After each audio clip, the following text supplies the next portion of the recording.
to hide under the covers, serenade each other with careless melodies.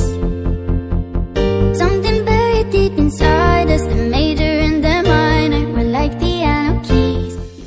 Assalamualaikum warahmatullahi wabarakatuh. Jumpa lagi bersama saya Prasetya Agung Nugroho.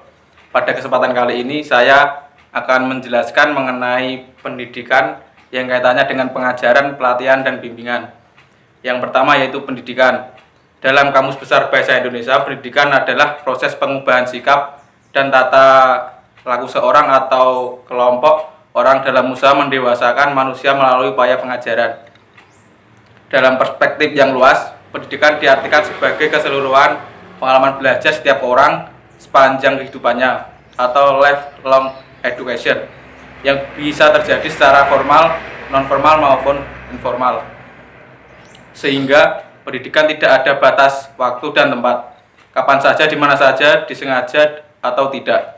Jadi pendidikan berarti tahapan kegiatan yang bersifat kelembagaan yang dipergunakan untuk menyempurnakan perkembangan individu dalam menguasai pengetahuan, kebiasaan, sikap, dan sebagainya.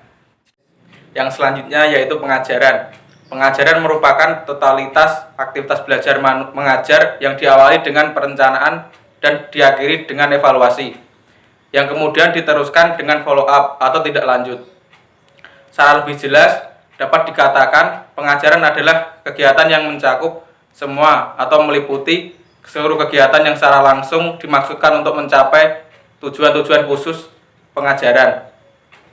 Berdasarkan uraian tadi, jelas sekali terdapat hubungan antara pendidikan dan pengajaran. Pendidikan merupakan konsep idealnya, sedangkan pengajaran merupakan konsep operasional dalam rangka pengembangan potensi atau kemampuan manusia dengan melakukan kegiatan mendidik, melatih, dan mengajar. Selanjutnya yaitu bimbingan. Pengertian bimbingan pendidikan menurut beberapa pendapat para ahli, diantaranya S. Wenkel SG, menyatakan bahwa bimbingan pendidikan adalah bimbingan dalam menekankan cara belajar yang tepat untuk mengatasi kesukaran-kesukaran mengenai belajar dan memilih jenis atau jurusan yang sesuai. Ruth Strong menyatakan bahwa bimbingan pendidikan sebagai bantuan yang diberikan kepada peserta didik agar dapat memilih program yang cocok, mencari kemajuan melalui program yang dipilihnya.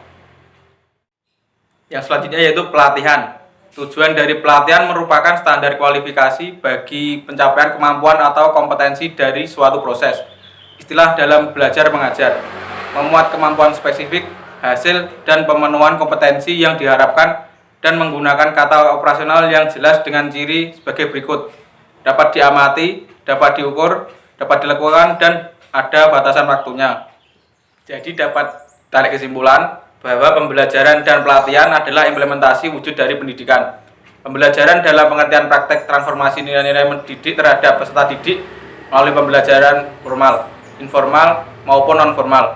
Sementara pelatihan lebih berorientasi transformasi penguasaan keterampilan tertentu yang dapat digunakan oleh seseorang atau kelompok untuk mengembangkan profesi profesionalnya. Dua istilah ini menjadi urgent karena tujuan pendidikan tidak mungkin tercapai tanpa melalui proses pembelajaran dan pelatihan. Mungkin itu saja yang dapat saya sampaikan, kurang lebihnya mohon maaf. Wabillahi taufiq wal hidayah. Wassalamualaikum warahmatullahi wabarakatuh. Terima kasih.